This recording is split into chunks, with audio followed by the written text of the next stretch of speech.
Good morning student, मैं Sandeep sir. आज आपको पढ़ाने जा रहा हूँ बच्चों क्लास 12 सब्जेक्ट फिजिक्स और पार्ट नंबर 9। और इस पार्ट नंबर 9 के अंदर आपके एनसीईआरटी सवाल चल रहे हैं। आपको बच्चों क्वेश्चन नंबर 9 से लेके 34 तक मान 9 से एबव वाले क्वेश्चन 9 इंक्लूडेड में हम लोग आज सवाल करेंगे। बच्चों एक बात ये है बतानी थी आपको मुझे कि जो आपकी एनसीईआरटी बुक है, ये वाली एनसीईआरटी बुक है, इस बुक से आपको अभ्यास पुस्तक करनी है।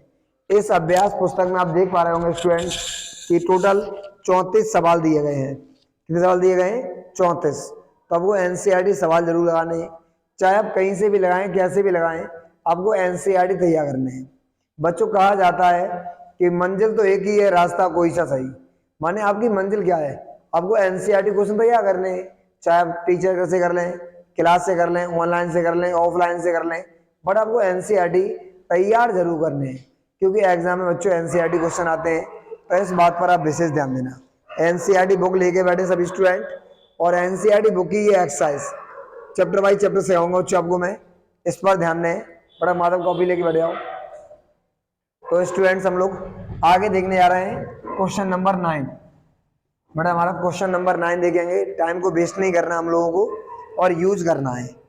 बच्चों स्टूडेंट्स हमको दिया गया है सवाल में कि एक निकाय में दो आवेश जिसमें Q A का मान दिया गया है 2.5 गुणा 10⁻⁻7 कूलम, QB का मान दिया गया है माइनस का 2.5 10⁻7 कूलम। हमको A पॉइंट दिया गया है 0,0, माइनस का 15 सेंटीमीटर, और बच्चों B पॉइंट दिया गया है 0,0, प्लस का 15 सेंटीमीटर। हमसे इसमें पूछा गया है पहला क्वेश्चन बच्चों कुल आवेश। पहला क्वेश्चन हमसे पूछा गया है कुल आवेश, और दूसरा क्वेश्चन हमसे पूछा गया है वैद्युत द्विध्रुव आघूर्ण। ये दो क्वेश्चन बच्चों हमसे पूछे गए हैं और आपको ये 10-15 सेकंड में सॉल्व करने हैं। सभी स्टूडेंट्स को ध्यान देना है कि सवाल आसान है, छोटे भी हैं बच्चों। तो अगर बात की जाए बच्चों पहली बारे की कि कुल आवेश, बड़ा क्या देखा जाए? कुल आवेश।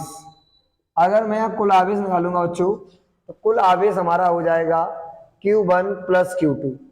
Q1 प्लस Q2, Q1 का मान क्या है? 2.5 10⁻⁻7 प्लस माइनस का 2.5 10⁻⁻7। स्टूडेंट्स ये जितना प्लस का है ये उतना ही तो माइनस का है, तो ये दोनों खत्म हो गए दूसरे से और आंसर आ गया हमारा 0। क्या आ गया? 0। सेकंड पार्ट हमको दिया गया है वैद्युत द्विध्रुव आघूर्ण पूछा, जो P का मान पूछा गया है। P बराबर होता है 2L गुणा Q। 2L माने होता है जो दूरी, क्या होती है? कुल दूरी। ध्यान देंगे सभी छात्र, आपका दूरी जो A पॉइंट का -1 है, -15। ये मूल बिंदु मान लो, यहाँ मूल बिंदु है हमारा, यहाँ से यहाँ तक -15 है और यहाँ से यहाँ +15। तो कुल दूरी कितनी होगी बच्चों? 30 सेंटीमीटर। कितनी हो गई है? 30 सेंटीमीटर। अब ये सोच रहे होगे 0 हो गई, 30 नहीं हुई। आधे बच्चों का दिमाग में आ रहा होगा ये 0 हो गई, लेकिन दूरी कभी माइनस की नहीं होती, 0 भी नहीं होती है। हमें दिशा से मतलब नहीं है, दूरी से मतलब है। ये माइनस से मतलब नहीं, मेरा मतलब लंबाई से 15 है और ये लंबाई भी 15 है, लेकिन अंतर ये मूल बिंदु से ये इधर है और ये मूल बिंदु के इधर है, यही डिफरेंस है बच्चों। लेकिन दूरी हमारी यहाँ से यहाँ तक हो गई 30 सेंटीमीटर। तो सवाल में 2L का मान दिया गया बच्चों, किसका दिया गया है? 2L का मान 30 सेंटीमीटर, और Q का मान तो बच्चों हमको मालूम ही है, ऊपर लिखा है, ऊपर देख लीजिए। चाहे तो आप QA का ले लें और चाहे बेटा आप QB का ले लें, लेना प्लस में ही है आपको, कि परिमाण लिखा जाता है दिशा नहीं, परिमाण लिखा जाएगा दिशा नहीं। तो ये हो गया 2.5 गुणा 10⁻⁻7 सेंटीमीटर को बच्चों मीटर में चेंज कर लेंगे। 30 गुणा 10⁻⁻2 गुणा 2.5 गुणा 10⁻⁻7, इसका गुणा कर देना बच्चों। ये कितना हो गया? 750 हो गया। पॉइंट लगा दो एक अंक बाद, यहाँ पॉइंट लग गया, ठीक है। 75 के बाद पॉइंट लग गया। -2 -7 10⁻⁻9 हो गया। एक अंक बाद पॉइंट आगे ले जाओगे तो 7.5 हो गया, और 10 की घात माइनस का 8 हो गया। इतना आ गया बच्चों, इतना कूलम मीटर। आपका आंसर आ गया। क्लियर स्टूडेंट्स, आंसर आ गया है 7.5 10 टू की पावर -8 कूलम मीटर। ये क्वेश्चन नंबर हो गया बेटा आपका 9। और अब चलते हैं क्वेश्चन नंबर 10 की ओर। कहाँ चलते हैं? क्वेश्चन नंबर 10 की ओर। स्टूडेंट्स साथ साथ स्क्रीनशॉट ले लिया करो और बाद में आप नोट कर लिया करो उसे। तो हम लोग आगे चलते हैं स्टूडेंट्स, आगे चलते हैं हम लोग। और आगे आपको ध्यान रखना है, क्वेश्चन नंबर 10 की तरफ चलते हैं। ठीक है, बुक लेके बैठे हैं, बुक पेन नोटबुक लेके बैठे हैं सभी छात्र, क्योंकि न्यूमेरिक के क्वेश्चन मैं बोलूंगा नहीं, क्वेश्चन आपको बुक से ही नोट करना पड़ेगा स्टूडेंट्स सभी को। और हम लोग देखते हैं क्वेश्चन नंबर 10। कौन सा देखते हैं? क्वेश्चन नंबर 10 देखते हैं अपना। देखते हैं आगे question number 10। Student question number 10 में हमारे पास क्या है? 10 में दिया गया हमको एक वैद्युत द्विध्रुव आगुड़, आगुड़ का मान दिया गया बच्चों, वैद्युत द्विध्रुव आगुड़ दिया गया है। इस बात को लिख लेना एक बार, वैद्युत द्विध्रुव आगुड़, वैद्युत आगुड़ का मान दिया बच्चों, इसे पी कहते हैं। पी का मान सवाल में दिया है 4 गुणा 10 की घात माइनस का 9 सेंटीमीटर, नहीं सेंटीमीटर, ठीक है बच्चों, सेंटीमीटर कूलम होगा, इसमें लिखा नहीं है इतना। ओके, आगे लिखा हुआ है थीटा का मान दिया है 30 डिग्री बच्चों। आगे हमसे तीव्रता दी गई है, ई का मान दिया गया है 5 गुणा 10 की घात 4 न्यूटन प्रति कूलम। और हमसे पूछा गया बच्चों बल आघूर्ण। क्या पूछा गया है? बल आघूर्ण का मान पूछा गया है। बहुत सिंपल है स्टूडेंट्स, बहुत ज्यादा आसान सवाल है ये। तो ये लफ्सी सवाल मान लो, सिर्फ लफ्सी सवाल एकदम। आपको पी का मान दिया है सवाल में, थीटा का मान दिया है और ई का मान भी तो दिया है स्टूडेंट्स। सूत्र क्या होता है? सूत्र होता है आपका टाउ बराबर पीई साइन थीटा, टाउ बराबर पीई साइन थीटा। स्टूडेंट्स क्या होता है? टाउ बराबर पीई साइन थीटा। पी का मान कितना है हमारा? पी का मान ये लिखा है स्टूडेंट्स, हाँ ये कूलम मीटर लिखा होगा बट ऐसे लिखा नहीं जाएगा, ये ऐसे लिख लेना आप। ठीक है, सी डैश एम लग रहा है सेंटीमीटर है ना, कूलम मीटर दिया होगा बच्चों। पी का मान है 4 गुणा 10 की घात माइनस का 9। ई का मान बच्चों दिया गया है 5 गुणा 10 की घात 4 और पी साइन थीटा तो साइन 30। बच्चों ध्यान देंगे, 4 पंजे 20 हो गया। ओके, 9 घात में 4 घात चली गई, 10 की घात -5 हो गई और साइन 30 का मान 1/2। 2 से काट दिए 10 बार कट गया स्टूडेंट। 10 गुणा 10 की घात -5 हो गया, 10 गुणा 10 की घात -5। तो स्टूडेंट से हम लिख देंगे डायरेक्ट 10 की घात -4। क्लियर? क्या सका मैंने? फिजिक्स की जान मात्रक है। फिजिक्स की जान क्या है? मात्रक। तो मात्रक लिखना बहुत जरूरी है। अब मात्रक लिखेंगे अब कहां से? अब यहां से लिखेंगे। पी का मान लिखा था तो सी एम एम, पी का मान सी एम था। जब हमने ई का मान लिखा तो एन अपॉन सी था। ओके स्टूडेंट, सी से सी कट गया तो आंसर आ गया 10 की घात -4 मीटर न्यूटन, 10 की घात -4 मीटर न्यूटन। क्लियर हो गया स्टूडेंट्स? नोट कर लें से सभी स्टूडेंट, नोट कर लें से। और आगे चलते हैं स्टूडेंट क्वेश्चन नंबर 11 की ओर। कहां चलते हैं? क्वेश्चन नंबर 11 की तरफ। सवाल आपको मेरे साथ साथ सीखना है। अगर कोई डाउट है तो कमेंट बॉक्स में बताइएगा स्टूडेंट्स। अगर डाउट है आपका तो हमें कमेंट बॉक्स में आप बताइए। आगे देखते हैं स्टूडेंट्स, ये जो सवाल चल रहे हैं आपके, ये सभी सवाल एनसीईआरटी बच्चों। कौन से हैं? एनसीईआरटी बुक के सवाल चल रहे हैं अभी। आगे देखते हैं क्वेश्चन नंबर 11 स्टूडेंट। तो क्वेश्चन नंबर 11 सुनना क्या लिखा हुआ है। क्वेश्चन नंबर 11 में दिया गया बुक के अंदर कि एक पॉलीथिन का टुकड़ा ऊन से रड़ा जाता है जिससे कि ऋण आवेश उत्पन्न होता है। ऋण आवेश का मान दिया है स्टूडेंट्स हमको, क्यू का मान दिया गया है 3 गुणा 10 की घात -7 कूलम आवेश उत्पन्न होता है। तो नंबर 1 आपको ये बताना है कि स्थानांतरित इलेक्ट्रॉनों की संख्या ज्ञात करो। नंबर 2, क्या ऊन से पॉलीथिन की ओर द्रव्यमान स्थानांतरित होगा? क्या ऊन से पॉलीथीन की ओर द्रव्यमान स्थानांतरित होगा। इसने दो क्वेश्चन हमसे पूछे हैं बेटा। एक तो हमसे आवेश दिया है, नंबर ऑफ इलेक्ट्रॉन्स पूछे हैं पहला पार्ट। सेकंड वाले में पूछ रहा है क्या ऊन से द्रव्यमान बट ट्रांसफर हो जाएगा, ये पूछ रहा है क्या ये ट्रांसफर होगा। तो बहुत आसान क्वेश्चन है आपके लिए स्टूडेंट्स। आपने ये सीखा है क्वांटाइजेशन ऑफ चार्ज। क्या सीखा है? Quantization of charge. बच्चों सूत्र मैंने आपको सिखाया था Q बराबर एन ई, Q बराबर एन ई। एन का मान निकालना है तो Q अपॉन ई। Q का मान स्टूडेंट्स कितना होता है दिया है हमें 3 गुणा 10⁻⁷ कूलम। ई का मान तो बच्चों आप याद रखो 1.6 10⁻⁻19 कूलम। तो 1.6 10⁻⁻19 बड़ा पॉइंट आएंगे ऊपर 30 हो जाएगा तो हो गया 30/16। घात ऊपर ले जाएंगे स्टूडेंट्स प्लस की हो जाएगी, 19 में से 7 कम कर देना, ऊपर ये प्लस का हो जाएगा 10 की घात रह गया 12। उसे काट दिया 2 से 8 बार, 2 से काटा 15 बार, तुम्हारे पास हो गया 15/8 गुणा 10 की घात 12। 8 एकम 8 स्टूडेंट बजे 7 70 हो गया और 8 निम 64। ठीक है बस 1.8 समथिंग आ जाएगा स्टूडेंट और 10⁻12। ठीक है इसे आपको करना है। क्लियर हो गया स्टूडेंट्स। तो ये तो आ गया Q का मान कूलम में, नहीं नंबर ऑफ इलेक्ट्रॉन आ गया N आ गया बच्चों। हमारा क्या आ गया N। सेकंड हमसे पूछा गया था क्या ऊन से कुछ ऐसा होगा। बच्चों जब इलेक्ट्रॉन निकलेंगे, जब इलेक्ट्रॉन का स्थानांतरण क्या होगा, स्थानांतरण होगा, ध्यान देंगे तो मास का भी होगा। जब इलेक्ट्रॉन जाएगा तो मास लेके जाएगा ना। जब छोटा सा बच्चा देखा होगा जब रूट जाता है तो लॉलीपॉप लेके ही जाता है, वह लॉलीपॉप के जाता नहीं है वो। तो कहने मतलब क्या है मेरा कि इलेक्ट्रॉन जब निकलेगा तो मास लेके निकलेगा ना, क्योंकि एक इलेक्ट्रॉन का उच्च द्रव्यमान होता है।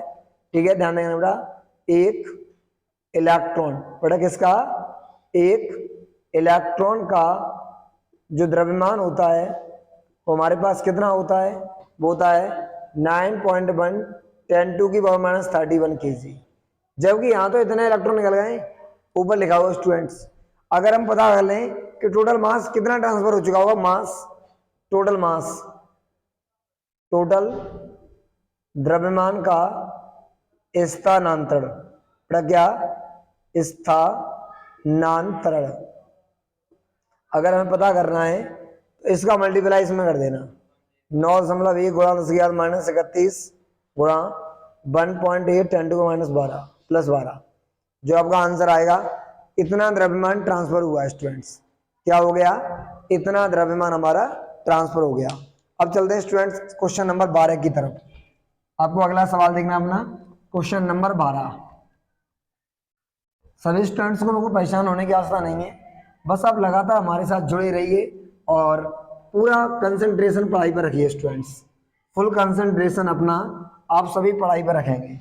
और आगे देखते हैं क्वेश्चन नंबर 12। बच्चों क्वेश्चन नंबर 12 देखते हैं अपना। क्वेश्चन नंबर 12 में लिखा हुआ है कि दो अचालकीय आवेशित कॉपर धातु के गोले ए और बी जिनके केंद्रों के बीच की दूरी, बच्चों में दिए रखे हैं और केंद्र के बीच की दूरी, एक हमारे पास यहाँ रखा होगा ए पॉइंट, यहाँ रहा होगा बच्चों बी पॉइंट, पॉइंट बी, और यहाँ से यहाँ तक की दूरी दी है बच्चों मुझे 12 का मान दिया है इस सवाल में 50 सेंटीमीटर।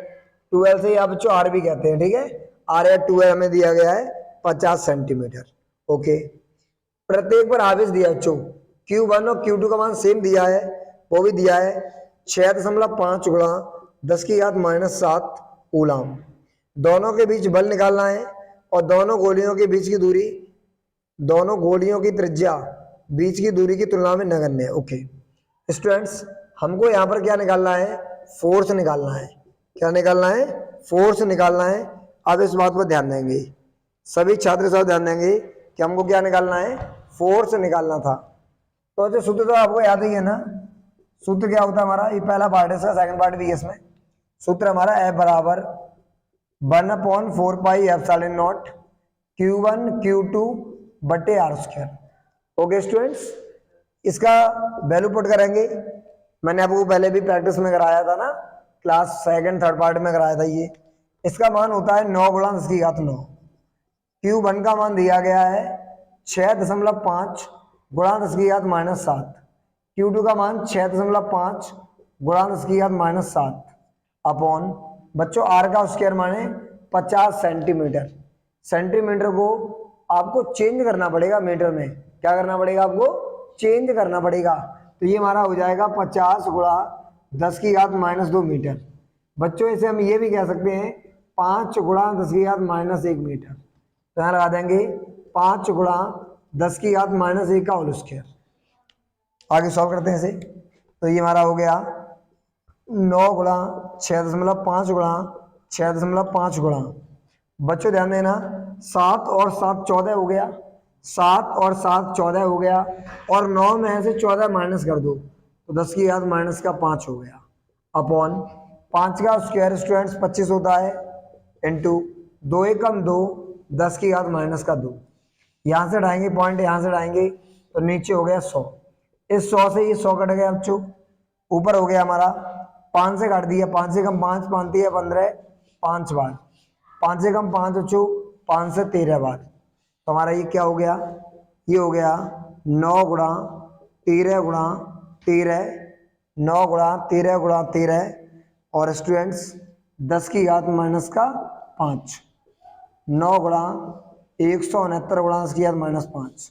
अब गुणा कर लेना, आपका आंसर आ गया। समझ गए स्टूडेंट्स? मल्टीप्लाई करेंगे तो आपका क्या आ जाएगा? आंसर आ जाएगा। उम्मीद है स्टूडेंट्स कि आपको ये समझ आ गया होगा। क्या हो गया होगा? समझ आ गया होगा, पूरा कॉन्सेप्ट क्लियर रहा होगा। और हम सभी लोग आगे चलते हैं बच्चों, इसी का सेकंड पार्ट देखते हैं। क्वेश्चन नंबर 12 का सेकंड पार्ट स्टूडेंट्स क्या देखने आ रहे हैं? क्वेश्चन नंबर 12 का सेकंड पार्ट। फिजिक्स की बच्चों जो इंपॉर्टेंट चीजें हैं वो एनसीईआरटी न्यूमेरिकल भी बहुत इंपॉर्टेंट है आपके लिए। आपको एनसीईआरटी न्यूमेरिकल आप सब पढ़ लिया करेंगे चैप्टर के ना, तो मजा ही आ जाएगा, मजा ही कुछ और आएगा बच्चों। ठीक है, जैसे कि एक बच्चा नॉर्मल बच्चा आईएएस बन जाता है ना, जिंदगी में जो अलग ही जिंदगी हो जाती है, लाइफ चेंज जाती है, एकदम सेम वही कंडीशन रहेगी। तो यहाँ देखते हैं स्टूडेंट्स, अब हमने क्या किया, सेकंड पार्ट करते हैं इसका। सेकंड पार्ट में बच्चों में दिया गया है कि इसका जो आवेश है वो डबल कर दिया जाए, आवेश को 2 गुना कर दिया जाए। माने Q1 का मान है, जो Q1 डैश का मान है वो 2Q1 और Q2 डैश का मान है वो 2Q2 या 2Q1, क्योंकि ये सेम सवाल था। अगर हम 2 से गुणा कर देंगे 2 गुणा, बच्चों Q1 का मान कितना लिखा था मैंने? ये लिखा है 6.5 गुणा 10 की घात -7। मल्टीप्लाई कर देंगे 12 1 13 हो गया बच्चों, 13 गुणा 10 की घात -7 कूलम। बच्चों यहाँ भी यही हो जाएगा 6.5 गुणा 10 की घात -7, गुणा कर देंगे बच्चों 13 गुणा 10 की घात -7 कूलम। इसने कहा बच्चों दूरी को आधा कर दिया जाए, r डैश का मान r/2 दिया है, दूरी को बच्चों आधा करवा रहा है। दूरी हमको दी गई थी पहले 50 सेंटीमीटर, बटे 2 कर देंगे बच्चों तो हो जाएगी 25 सेंटीमीटर। सेंटीमीटर को मीटर बदलेंगे तो 25 गुणा 10 की घात -2 मीटर। आपके पास Q का मान आ गया, Q2 का आ गया, R का मान आ गया। बच्चों F डैश का मान पूछा है, इस कंडीशन में बल पूछा है। क्या पूछा है हमसे? इस कंडीशन में बल पूछा है। तो निकाल लेते हैं, सॉल्व कर देते हैं। वैसे सॉल्व करेंगे F dash equal to 1/4 pi epsilon naught, 1/4 pi epsilon naught और Q1 dash into Q2 dash upon बच्चों आ जाएगा R डैश का स्क्वायर। अब आपको वैल्यू पुट करनी है, क्या करना है? इसकी तरह ही वैल्यू पुट करनी है स्टूडेंट, और कैलकुलेशन तो आपको ही करनी पड़ेगी। ठीक है, तो इसका आंसर हो गया 9 गुणा 10 की घात 9। Q1 का आंसर क्या है हमारा? 13 इंटू 10⁻⁻7। ये बच्चों हमारा हो गया 13 इंटू 10⁻⁻7 अपॉन R डैश बच्चों इसका स्क्वायर, तो ये जाएगा हमारा 25 इंटू 10⁻⁻2 का स्क्वायर। अब बच्चों आपको सॉल्व करना है और हमें कमेंट में इसका आंसर बताना है कि सर इस क्वेश्चन का आंसर इतना आ चुका है। ठीक है स्टूडेंट्स, तो क्वेश्चन नंबर 12 आपका कंप्लीट हो चुका है और अब चलते हैं हम लोग क्वेश्चन नंबर 13 की तरफ। स्टूडेंट कहाँ चलते हैं? क्वेश्चन नंबर 13 की तरफ। तो आगे चलते हैं, आगे देखते हैं स्टूडेंट्स। आप लोग एनसीईआरटी क्वेश्चन को बेसिस प्रायोरिटी देंगे, प्राथमिकता देंगे। मेरा कहने का मतलब बच्चों ये नहीं है कि केवल एनसीईआरटी ही पढ़ो, लेकिन मेरा कहना मतलब ये है पहले एनसीईआरटी पढ़ो। जब आप एनसीईआरटी पूरा पढ़ लो उसके बाद कोई सा पढ़ो, कोई दिक्कत नहीं है ना। समझ रहे हो आप मेरे? घर वाले क्या कहते हैं, बेटा पहले तू एक सरकारी नौकरी देख लेना उसके बाद कुछ भी कर, कहते हैं घर वाले। तो वही कंडीशन जो आपके सामने है, पहले आप एनसीईआरटी पढ़ रहे हैं उसके बाद आप कोई सी बुक पढ़े, नो प्रॉब्लम। आगे चलते हैं student question number 13। Question number 13 पे, क्वेश्चन नंबर 13 हमें दिया गया है छात्रों कि माना, अच्छा क्वेश्चन 12 की तरह ही दे रहा है। माना प्रश्न 12 में ए और बी समान आकार के हैं, तीसरा समान आकार का गोला जो आवेशहीन है।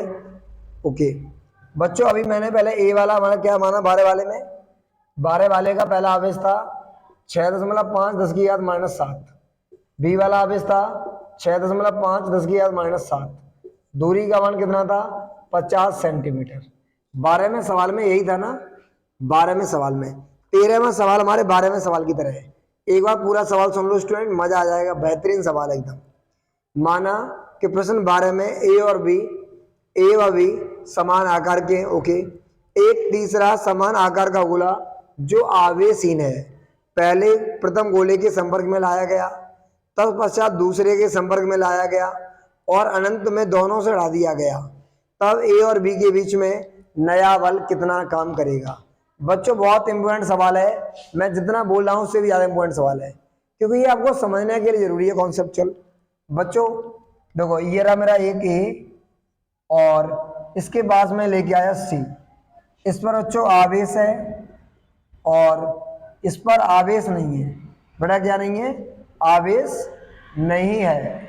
इन दोनों को मिला देंगे। बेटा क्या करते हैं? दोनों को मिला देंगे। स्टूडेंट पूरा ध्यान देना मेरी बात पर। जब मिला देंगे तो ये ए हमारा, ये बी, सॉरी सी, ए और सी मिलने के बाद दोनों पर आवेश आधा आधा हो जाएगा। इन दोनों के आवेश का आधा आधा, समझ बच्चों, इन दोनों के आवेश का आधा आधा। जैसे कि इसे आप मान लो Q1, ठीक है, Q मान लो, Q तो है ही हमारा ऑलरेडी, और ये जो हमारा Q है, तो ये Q आवेश, ये 0, इस पर आवेश आधा हो गया होगा Q/2 और इस पर भी आवेश आधा Q/2, क्योंकि मिलने के बाद आधा आधा हो जाता है। जैसे फॉर एग्जाम्पल आप जानती हो, जैसे कि आपकी मान लो कि आप बॉयज, तो आपकी शादी नहीं हुई है, ठीक है, तो जितनी प्रॉपर्टी वो आपकी है, लेकिन मैरिज होने के बाद वो आपकी वाइफ की भी है और आपकी भी है, समझ दो ना, मैरिज होने के बाद। तो इसने इसे शादी कर ली है ना, और दोनों मिल गए। मिलने के बाद जो प्रॉपर्टी टोटल है वो आधी आधी हो गई। बच्चों क्या हो गई? दोनों प्रॉपर्टी आधी आधी हो गई। अब कई बार होता है ना कि वाइफ छोड़ के भाग जाती है ना। अब यहाँ पर भी वही कॉन्सेप्ट होने वाला है कि सी छोड़ के भाग जाएगा। अब सी एक रायते की तरह बच्चों, अब ये बी के पास आ रहा है मजा लेने। अब हमारे पास जो बी है, बी के पास स्टूडेंट सी आ गया। क्या आ गया? सी। लेकिन बी पर जो आवेश है वो क्यू है, लेकिन सी पर आवेश कितना है? Q/2। अब होगा क्या? ये दोनों आपस में मिलेंगे बेटा, दोनों आपस में क्या करेंगे? मिलेंगे। जब ये दोनों आपस में मिलेंगे तो आवेश जुड़ के आधा हो जाएगा। बच्चों ये जो लिखा हुआ है इसका जुड़ के आधा हो जाएगा। ये तो लिखा हुआ है 2 × 2, ये हमारा हो गया टोटल 3Q/2 बच्चों। अब इसका आधा आधा करना है। क्या करना है? आधा आधा। बेटा मोह नहीं बांटना किसी को, तो आधा करेंगे। ये बी है, ये सी है, तो बच्चों इसका आधा कर दूंगा 3Q/4। इसका बच्चों आधा हो गया 3Q/4। दोनों पर इतना हो गया, कितना हो गया? 3Q/4 और 3Q/4 स्टूडेंट। अब होगा क्या? अब दोबारा से हमारा बी सी के पास जाएगा। हमारा बी बेटा कहाँ जाएगा? ए के पास, सॉरी बी हमारा ए के पास जाने वाला है। इसमें सभी छात्रों को पूरा ध्यान रखना है सवाल पर, ठीक है। आपका एनसीईआरटी कॉन्सेप्ट चल रहा है बच्चों और एनसीईआरटी बुक के सवाल, ठीक है। टोटल 34 सवाल कराऊंगा आपको, चाहे वो 4 पार्ट में हो चाहे 5 पार्ट में हो। बस हमारा टारगेट क्या है? सीखना है मुझे। तो अंत में उसने कहा बच्चों कि लास्ट में ए को और बी को उतनी ही दूरी पर रख दें। तो अब लेके आया होगा बुरी हुई हालत में, मरी हुई हालत में, ए पे आवेश तो A/2 रह गया, ए का आवेश रह गया है Q/2 और बी का आंसर रह गया है 3Q/4। इस कंडीशन में इनको लेके आया पास पास। बच्चों बहुत सिंपल हो गया। तो आपके लिए ये वाला जो आवेश है ये Q1 हो गया। अब सवाल के लिए ये आपका आवेश Q2 हो गया और दूरी बच्चों उतनी है 50 सेंटीमीटर। तो 50 सेंटीमीटर को मीटर में बदलेंगे, 50 गुणा 10 की घात -2 मीटर, एक जीरो कम कर देंगे, 5 गुणा 10 की घात -1 मीटर, 5 गुणा 10 की घात -1 मीटर। स्टूडेंट तो हम सभी स्टूडेंट ध्यान देंगे F बराबर क्या होता है 1/4 pi epsilon not Q1 Q2 बटे R स्क्वायर। Q1 Q2 बटे R स्क्वायर होता है। कितना होता है Q1 Q2 बटे R स्क्वायर। ये आंसर हमारा हो गया 9 गुणा 10 की घात 9। Q1 का मान कितना है Q/2, Q2 का मान कितना है 3Q/4 अपॉन बच्चों R का मान कितना है 5 गुणा 10 की घात -1 का whole square. Okay students, solve कर लेना इसे आप सॉल्व करेंगे तो क्या हो जाएगा 4 दूनी 8 हो गया बच्चों, 9/8 हो गया गुणा 10 की घात 9 गुणा, अच्छा 9 दिया 27 बच्चों, या 3 भी लिखा है 27/8।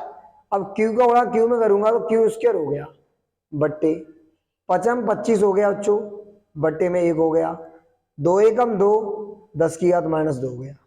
इस पूरे के अंदर बच्चों को क्या करना है Q का मान लगा देना, और Q का मान हमारा कितना है ये लिखा हुआ है, Q का मान हमारा लिखा हुआ है 6.5 गुणा 10 की घात -7। स्टूडेंट तो ये हो गया 27/8, नीचे आएगा बच्चों 25 गुणा 8, ये घात ऊपर जाएगी 11 हो जाएगी, 11 घात हो गई गुणा Q स्क्वायर 6.5 गुणा 10 की घात -7 का होल स्क्वायर।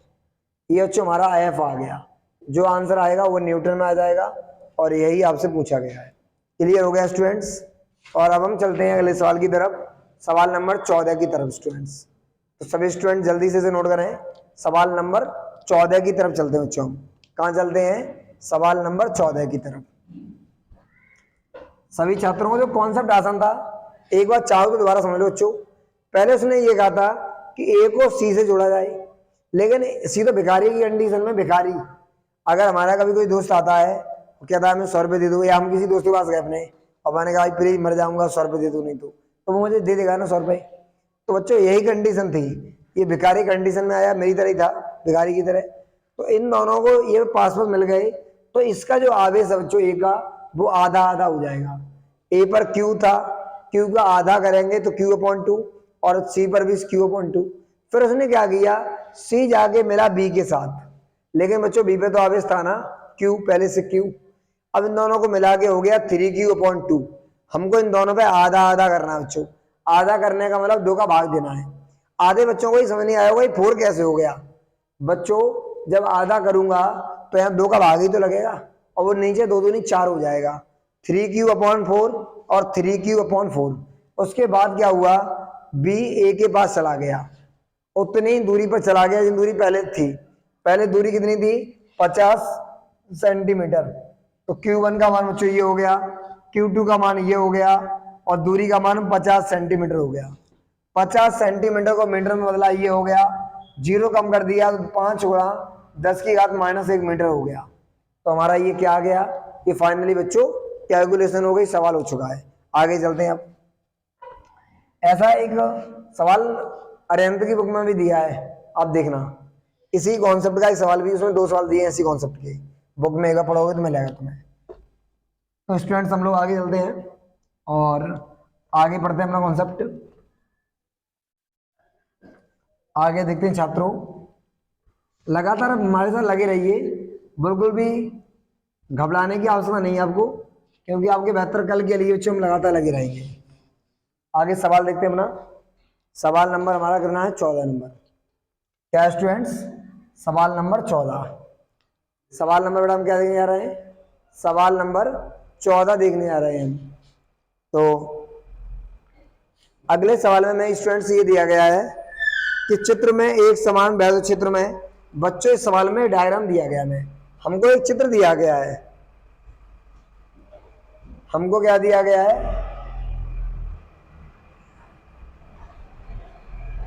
ये जो हमारी फर्स्ट लाइन है, ये वाली हमारी सेकंड लाइन है, और ये वाली जो हमारी थर्ड लाइन है। इसमें बच्चों में एक दिया गया है, ये वाला बाई एक्सेस होता है, आप जानते ही हो, ये वाला एक्स एक्सेस, ये एक्स एक्सेस हमारा, ये बाई एक्स है। ठीक है, सवाल में ये पूछा गया है क्वेश्चन हमसे केवल कि चित्र में एक समान वैद्युत क्षेत्र में 3 आवेशित कणों का पथ दर्शाया गया है, तीनों आवेशों की प्रकृति ज्ञात करो, किस कण का आवेश द्रव्यमान अनुपात सर्वाधिक अधिक होगा, किसका अनुपात है बच्चों वो सबसे अधिक होगा, इसके बारे में बताना है। आसान है बच्चों, बहुत सिंपल है। इसमें एक रॉड भी लगी है, इधर हमारी लगी है पॉजिटिव रॉड और इधर लगा दी उसने नेगेटिव रॉड। देख रहे हो कौन किसकी तरफ अट्रैक्ट हो रहा है, बता लेंगे, है ना।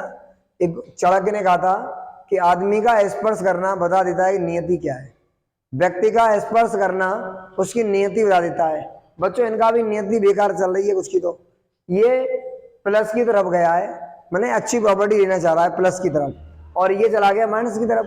हमारा प्लस होता है प्रोटॉन और माइनस होता है इलेक्ट्रॉन। ये बच्चों गया है किसकी तरफ, प्लस की तरफ, ये प्रोटॉन की तरफ गया है बेटा, किसकी तरफ गया है, प्रोटॉन, तो ये खुद से नेगेटिव होगा, इसका मतलब ये इलेक्ट्रॉन होगा, नेगेटिव होगा। ये कण गया है कहां पर, ये कण किधर गया है, नेगेटिव की तरफ, तो ये कण हमारा कैसा होगा, पॉजिटिव, माने एक तरीके से प्रोटॉन होगा।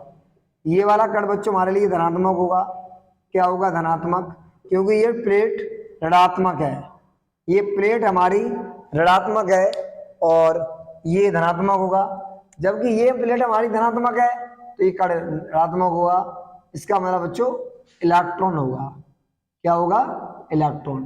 तो पहली बात हमें ये समझ में आ गया, जो पहला वाला दूसरा वाला आवेश है वो प्रकृति में नेगेटिव है और तीसरा आवेश हमारा प्रकृति में पॉजिटिव है। पहली बात, हाँ या ना, पहली बात, क्योंकि ये लड़की लड़के की तरफ अट्रैक्ट हो रही है, इधर लड़का लड़की की तरफ अट्रैक्ट हो रहा है, समझ रहे हो।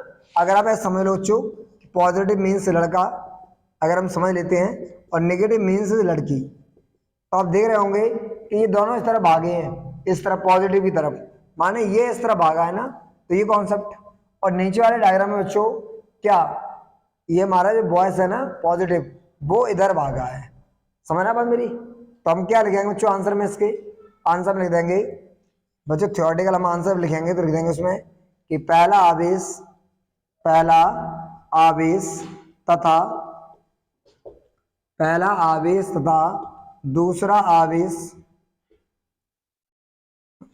आवेश धनात्मक प्लेट की ओर, किधर, धनात्मक प्लेट की ओर, बेटा कहां पर, धनात्मक प्लेट की ओर आकर्षित होता है, धनात्मक प्लेट की ओर बेटा क्या होता है, आकर्षित होता है। इसीलिए बेटा, इसलिए ये क्या है, इसलिए स्वयं ऋणात्मक है, इसीलिए स्वयं ऋणात्मक प्रकृति का है, बेटा कैसा है, नेगेटिव नेचर का है, ऋणात्मक प्रकृति का है। जबकि अब उल्टा समझ लो कि आपका जो तीसरा वाला बच्चों आवेश है वो नेगेटिव प्लेट की तरफ गया है, तो आप कह सकते हैं कि तीसरा आवेश ऋणात्मक प्लेट की तरफ गया है, इसीलिए खुद धनात्मक है। ये लाइन लिख लेना बेटा अपने आप, सभी स्टूडेंट्स ऑनलाइन वाले भी ये लाइन लिख लेना अपने आप कि हमारा तीसरा आवेश नेगेटिव प्लेट की ओर जा रहा है, तीसरा आवेश नेगेटिव प्लेट की ओर जा रहा है, इसीलिए उसकी प्रकृति धनात्मक है। जबकि पहला और दूसरा आवेश पॉजिटिव प्लेट की ओर गया, इसीलिए उसकी प्रकृति ऋणात्मक थी। बेटा क्या थी उसकी प्रकृति, ऋणात्मक थी। क्लियर हो गया। अब अगली चीज स्टूडेंट्स, एक और हमसे पूछा है किसका मास ज्यादा होगा, मास पहले वालों का ज्यादा है या इस नीचे वाले का ज्यादा बच्चों, तो आप इस बात पर ध्यान देना, ठीक है। मैं बच्चों प्रैक्टिकली बात करूंगा, कोई रट्टा मार बात नहीं चलेगी अपने यहाँ पे, ठीक है, सब बातें प्रैक्टिकली होंगी, जिससे कि बच्चे को याद ना करना पड़े कि वो समझना पड़े। हम लोगों ने अपने पापा मम्मी को क्या याद थोड़ा नहीं किया, समझ लिया है ना, और तुम 1 लाख लोगों में भी पहचान लोगे उन्हें, क्योंकि आपने वो कॉन्सेप्ट समझा है, लड़ा नहीं है बच्चों। तो सेकंड में हमसे ये पूछा गया बच्चों कि किसका द्रव्यमान ज्यादा है, किसका द्रव्यमान ज्यादा है। बच्चों आप ये जानते होंगे कि mass of electron 9.1 10 to the minus 31 kg, जबकि मास ऑफ प्रोटॉन जो होता है बच्चों वो होता है हमारा 1.67 10 टू द माइनस 27 kg। बच्चों इसमें से बड़ा कौन सा मालूम है आपको? इन दोनों में से मास ऑफ इलेक्ट्रॉन और मास ऑफ प्रोटॉन में बड़ा कौन है? क्या आपको स्टूडेंट्स ये मालूम है कि मास ऑफ प्रोटॉन और मास ऑफ इलेक्ट्रॉन में कौन बड़ा है? बहुत आसान, क्योंकि ये बड़ा है मास ऑफ प्रोटॉन, क्योंकि घात माइनस की 27 है और यह माइनस की 31 है बच्चों। कितने का अंतर है? पूरे 10,000 का अंतर है बच्चों, 10,000 गुने का। इलेक्ट्रॉन प्रोटॉन के द्रव्यमान की तुलना में 10,000 गुना हल्का है बच्चों। ये भारी है, क्योंकि घात बच्चों माइनस में जितनी बड़ी होती है वो, घात माइनस में जितनी कम होती है वो उतनी ही बड़ी होती है। हमसे पूछा गया -1 बड़ा है कि -2, तो हम बता देंगे सर -1 बड़ा है। ठीक है, तो माइनस का बड़ा हो गया, तो mass of proton greater then mass of electron, तीसरे पार्टिकल का ज्यादा होगा पहले और दूसरे पार्टिकल की तुलना में। बच्चों हो गया पूरा आंसर क्लियर। यही पूछा गया था कि तीनों पार्टिकल में से किसका मास ज्यादा रहेगा। तीनों पार्टिकल की बात की जाए तो मास रहा बच्चों किसका ज्यादा? हमारे थर्ड वाले का, थर्ड नंबर वाले रे का, इसका मास ज्यादा बच्चों। क्यों ज्यादा है? क्योंकि ये पॉजिटिव नेचर का है। अगर ये प्रोटॉन होगा तो प्लस वाला रहा। मास इसका इलेक्ट्रॉन की तुलना में कितना ज्यादा है? 10,000 गुना। कितना ज्यादा है? 10,000 गुना ज्यादा हो गया। स्टूडेंट्स आगे चलते हैं अपने क्वेश्चन नंबर 15 की तरफ। क्वेश्चन नंबर 15 की तरफ चलते हैं। आपका ये एनसीईआरटी क्वेश्चन है बच्चों, और बोर्ड एग्जाम में एनसीईआरटी ही बुक पूछे जाते हैं, जिससे कि ज्यादातर बच्चों को फिजिक्स केमिस्ट्री में सवाल नहीं आते हैं और उन्हें प्रॉब्लम क्रिएट होती हैं। जब भी आप पढ़ें तो पहले एनसीईआरटी पढ़ें, उसके बाद कुछ भी पढ़ें। मैं ये नहीं कह रहा हूँ कि पहले एनसीईआरटी ही पढ़ें। ठीक है स्टूडेंट्स, तो बुक और पेन और नोटबुक तीनों को लेके बैठा करें, क्योंकि अगर आप लेके नहीं बैठते हैं तो आप अपना मर्डर अपने हाथों से ही कर रहे हैं। बच्चों समझ रहे हैं ना? तो आगे देखते हैं स्टूडेंट्स, और आगे हम पढ़ने जा रहे हैं क्वेश्चन नंबर 15। सवाल नंबर हमारा जो स्टूडेंट 15 है, इसमें हमको दिया गया है सवाल 15 में बच्चों वैद्युत क्षेत्र दिया गया है मुझे। सवाल में देख लेना बुक के अंदर अपना कि 3 × 10⁻³ और n/c। बच्चों हमसे क्या बोल दिया पहले सवाल में कि ये YZ तल के समांतर रगे भुजा के वर्ग से गुजरने वाला वैद्युत फ्लक्स। बच्चों φe का मान पूछा है। किसका मान पूछा है? φe का मान पूछा है। φe का मान हो गया स्टूडेंट्स, इसमें लिखा हुआ है। इसमें स्टूडेंट्स एक चीज नहीं दी गई आपको, साइड की लंबाई नहीं दी गई है। ठीक है, साइड की लंबाई बोलना है, एरिया हमारा जो दिया साइड दी है वर्ग की भुजा बच्चों, इसकी वर्ग की भुजा की जो लंबाई है वो हमारे पास होगी 10 सेंटीमीटर। बेटा क्या होगी? 10 सेंटीमीटर होगी। क्लियर है स्टूडेंट्स? ओके, अब हमारे पास भुजा की लंबाई 10 सेंटीमीटर है। YZ तल है बच्चों मेरे पास, देखो E का मान तो दिया ही है 3 × 10⁻³ लेकिन लंबाई दी है बच्चों। क्या दी है? मुझे दिया गया है वर्ग की भुजा की लंबाई, वर्ग की भुजा की लंबाई 10 सेंटीमीटर। अगर मैं बेटा इसका निकालूं क्षेत्रफल, तो क्षेत्रफल इसका होता है भुजा का स्क्वायर। क्या होता है? भुजा का स्क्वायर। भुजा हमारी कितनी है? 10, तो 10 का स्क्वायर, 10 × 10 और ये हो गया 100 सेंटीमीटर स्क्वायर। बेटा कितना हो गया? 100 सेंटीमीटर स्क्वायर। सेंटीमीटर को चेंज कर लेना मीटर में, कितना हो जाएगा? 10⁻⁻⁴ मीटर स्क्वायर। 2 जीरो कम हो गए, 10⁻⁻² मीटर। φe का मान पूछा गया बच्चों। φe की वैल्यू होती है E.da, E.da या ये, ठीक है, E.e। E का मान कितना है? 3 × 10⁻³ ए का मान बच्चों कितना है? 10⁻⁻²। तो ये आंसर क्या हो गया? 3 × 10⁻⁴ 30 आ गया बच्चों। कितना आ गया? 30। अब मात्रक क्या आएगा? मात्रक लिखेंगे तीव्रता का होता है जो न्यूटन प्रति कूलम, और ये होता है मीटर स्क्वायर। तो आपका आंसर आ गया 30 न्यूटन प्रति coulomb into metre square. Student समझ आ गया? नोट कर लें, पढ़ाई नोट कर लिया अभी तुमने? क्यों? आगे देखते हैं स्टूडेंट्स, सभी स्टूडेंट्स को नोट भी करना है, ऑनलाइन वालों को भी और ऑफलाइन वालों को भी, नहीं तो मैं लगा दूंगा ठुकाई सभी की, फिर चिल्लाते फिरोगे मम्मी मर गया दैया रे, करोगे भी। स्टूडेंट समझ में आ गया? तो क्वेश्चन नंबर हाथ तो कैसे नोट करेगा? पापा करेंगे नोट क्या? तो नोट करना है इसे। क्वेश्चन नंबर 15 का फर्स्ट पार्ट हो गया बच्चों, और सेकंड पार्ट देखते हैं। क्या देखते हैं? Second part. बड़ा जब शादी वाला रिश्ता लेके आएगा ना, तो ये कहेगा एनसीईआरटी का दिखाना, क्वेश्चन नंबर 15 लिखा है कि नहीं लिखा है फेयर पे, तो तुम वो फट जाओगे, अरे हमने तो लिखा ही नहीं था। लौट जाएगा बेटा, लौट जाएगा, गारंटी लौट जाएगा। क्वेश्चन नंबर 15 देखेगा, सवाल है ही नहीं नोटबुक में, इसलिए सब बच्चे नोट कर लेना।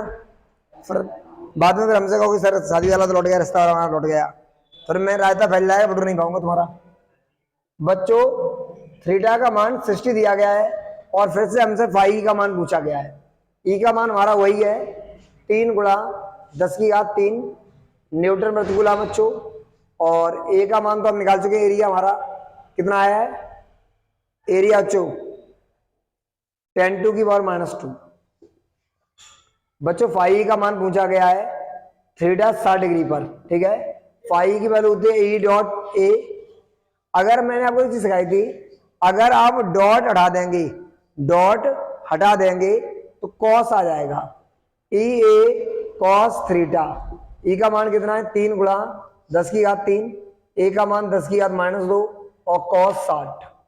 तो बच्चों ये हमारा हो गया, 2 0 कट गए, 30 हो गया, कॉस 60 का मान 1/2, 2 से काटेंगे 15, तो आंसर आ गया 15 न्यूटन मीटर स्क्वायर प्रति कूलम। अगला सवाल, सवाल नंबर 16। इस सवाल में आपने क्या किया है कि फाई बराबर ई डॉट ए, फाई बराबर क्या बेटा? E dot A. डॉट जब हटाते हैं तो एंगल आता है, तो ई ए कॉस थीटा हो गया। ई का भी मान दिया है, ए का भी मान दिया है, और थीटा का मान भी दिया है। ई का मान ई की जगह पर, ए का मान ए की जगह पर, और कॉस 60 का मान 1/2। इधर से काट दिया, 30 को 15 बार हो गया, डायरेक्ट बच्चों आंसर आ गया, कोई दिक्कत नहीं होगी। 3 घात में से 2 घात कम करी है, उसका 0 यहां लगा दिया, तब ये 30 हुआ था। और आगे देखते हैं सवाल नंबर 16। स्टूडेंट्स आगे देखते हैं हम लोग अपना सवाल नंबर 16 देखते हैं, ठीक है। 16 मूवी की बात नहीं कर रहा हूं बच्चों में, तो तुम्हें लगता है सर 16 मूवी कह रहा है, 16 मूवी देख लो, ठीक है। क्वेश्चन नंबर 16 की बात की जा रही है, और हम लोग बच्चों क्या देखने जा रहे हैं? Question number 16। समझ आ गया? तो बच्चों क्वेश्चन नंबर 16 हमारे पास दिया गया है, इसमें लिखा हुआ है कि प्रश्न 15 के संगत एक समान वैद्युत क्षेत्र में नेट वैद्युत फ्लक्स ज्ञात कीजिए। 20 सेंटीमीटर भुजा वाले घन के निर्देशांक अक्षों के समांतर रखा जाता है। बच्चों इसने घन के अंदर की बात की है, इस बात पर विशेष ध्यान दिया जाए बच्चों। घन तो आप सभी जानते ही होंगे, डिब्बा होता है, मम्मी मारती है तो बाल्टी में बैठ जाते हैं, छोटे पर बैठ जाते नहीं बैठ जाते, तो बड़ा इस बात पर आप ध्यान देंगे। ये हमारे पास बच्चों एक घन हो गया, इसके अंदर से ऊंचा है। बच्चों जितनी वैद्युत बल्लिकाएं, ध्यान दें सभी छात्र, जितनी वैद्युत बल्लिकाएं यहां से इसमें प्रवेश करेंगी, उतनी वैद्युत बल्लिकाएं यहां से उत्सर्जित होती हैं। जितनी वैद्युत बल्लिकाएं यहां से इसमें प्रवेश करती हैं, और उतनी वैद्युत बल्लिकाएं यहां से उत्सर्जित हो जाती हैं। तो कहने का मतलब बच्चों ये ऐसा है कि इस स्थिति में घन के अंदर जो वैद्युत फ्लक्स होगा वो शून्य होगा। इस कंडीशन में बच्चों घन के अंदर, इसके अंदर बेटा घन के अंदर जो वैद्युत फ्लक्स होगा वो शून्य रहेगा, क्योंकि जितनी वैद्युत बल्लिकाएं अंदर आएंगी उतनी वैद्युत बल्लिकाएं बाहर से निकल जाएंगी। कभी तुम लिखे हुए रहे, मुझे समझ नहीं आ रही था। स्टूडेंट समझ आ गया आपको? सभी को समझ आ गया बेटा? तो हमारा ये क्या चला स्टूडेंट्स आगे, तो यहां बच्चों आंसर लिख लेंगे आप। इसमें जितनी इसमें जितनी वैद्युत बल रेखाएं प्रवेश करेंगी उतनी ही वैद्युत बल रेखाएं उत्सर्जित होती हैं। क्या होती हैं? उत्सर्जित होती हैं। इससे वैद्युत फ्लक्स का मान शून्य हो जाता है। वैद्युत फ्लक्स का मान क्या हो जाता है स्टूडेंट? शून्य हो जाता है। ये क्वेश्चन नंबर हमारा 16 हो गया। अब देखते हैं क्वेश्चन नंबर 17। क्वेश्चन नंबर 17 देखते हैं स्टूडेंट्स। क्वेश्चन नंबर 17, ध्यान देंगे सभी स्टूडेंट्स इस बात पर। क्वेश्चन नंबर 17 क्या है हमारे लिए?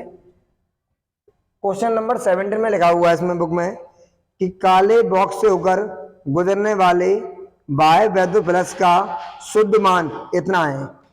सवाल नंबर 17 बच्चों, फाई ई का मान दिया गया है, वो भी दिया गया है 8 गुणा 10⁻³ न्यूटन मीटर स्क्वायर प्रति कूलम। आगे हमसे इसने पूछा गया है कि नेट आवेश क्या है। बच्चों पहला क्वेश्चन पूछा गया है कि नेट आवेश क्या है, और स्टूडेंट सेकंड हमसे क्वेश्चन पूछा गया है इसमें कि यदि पृष्ठ से होकर गुजरने वाला वैद्युत फ्लक्स शून्य हो जाए, बच्चों यदि फाई का मान 0 हो जाए तो क्या आप निर्धारित कर सकते हैं कि बॉक्स के अंदर नेट आवेश शून्य? अगर यदि, तब बच्चों आप कह सकते हैं क्या क्यू का आंसर 0 है? आपको इस बात पर ध्यान देना है। ठीक है स्टूडेंट्स, इस बात पर हमें क्या देना है? ध्यान देना है।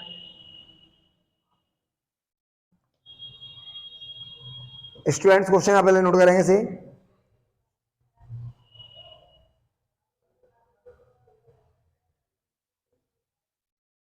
पहले सवाल में फाई का मान दिया है, नेट आवेश ऊंचा है। बच्चों फाई का मान दिया है, नेट आवेश ऊंचा है। सेकंड वाले में ये कह रहा है अगर फाई का मान 0 हो जाए तो क्या क्यू 0 हो जाएगा? तो पहला सवाल बच्चों, वैज्ञानिक गॉस की प्रमेय जानते हो आप? वैज्ञानिक गॉस की प्रमेय से, वैज्ञानिक गॉस की प्रमेय क्या है स्टूडेंट? वैज्ञानिक गॉस की प्रमेय ये थी फाई ई बराबर क्यू अपॉन एप्सिलॉन नॉट। हमको क्यू निकालना है तो ये हो जाएगा फाई ई गुणा एप्सिलॉन नॉट। फाई ई का मान दिया बच्चों 8 गुणा 10⁻³ एप्सिलॉन नॉट का मान कितना होता है? एप्सिलॉन नॉट का मान 8.85 गुणा 10⁻⁻12। गुड, सभी को याद है ना? ओके, बड़ा इसका मल्टीप्लाई कर देंगे इसमें 8 × 8.85 और 3 घात में से 12 घात कम कर दी -9, जो अच्छा आपका आंसर आएगा कूलम में आंसर आ जाएगा। क्लियर? तो ये आपका पहला सवाल हो गया। दूसरा सवाल बच्चों आप ऐसे ही कर लेंगे बिना पेन चलाए। जब हमें फाई का मान 0 देगा, ये फाई का मान 0 हो गया और क्यू को तो 0 होगा नहीं और फिर भी आंसर 0 होगा, तो इसका मतलब है कि गारंटी है कि इस कंडीशन में क्यू हमारा 0 होगा। देखो फाई का मान तो 0 ही देगा तो 0 लगा दूंगा, इसका मल्टीप्लाई 0 में करूंगा तो 0 हो जाएगा। इसका मतलब बच्चों ये निकला सेकंड सवाल के लिए कि अगर फाई का मान 0 हो गया तो हमारा परिणामी आवेश भी 0 हो गया। अगर फाई का मान 0 हो गया तो कुल नेट आवेश क्या हो गया? 0 हो गया। सेकंड वाला स्टूडेंट आप खुद से लिख लेना कि फाई बराबर 0 और epsilon naught is not equal to 0, then q equal to phi e multiply epsilon naught. तो 0 गुणा नंबर बच्चों आंसर हो गया 0। ठीक है, तो हमारे ये क्वेश्चन कितने हो गए स्टूडेंट्स? 17 हमारे क्वेश्चन हो गए। बड़े कितने क्वेश्चन हो गए? 17।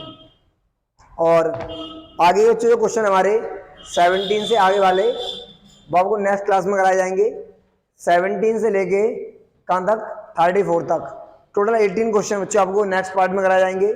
और मुझे उम्मीद है कि सभी स्टूडेंट्स को जितना मैंने सिखाया, समझाया, बताया और पूछा भी वो क्लियर हो गया होगा। तो बच्चों मिलते हैं नेक्स्ट क्लास में। ये आपका जो पार्ट नंबर 9 है। अब अगला जो बच्चों हमारा होगा पार्ट नंबर 10। पार्ट नंबर 10 उसमें आपको मैं पढ़ाऊंगा क्वेश्चन नंबर 18 से लेके बच्चों 18 से लेके 34 तक। इस बात को ध्यान रखना और तैयारी के साथ आना बच्चों। तो मिलते हैं नेक्स्ट क्लास में, तब तक के लिए जय हिंद जय भारत।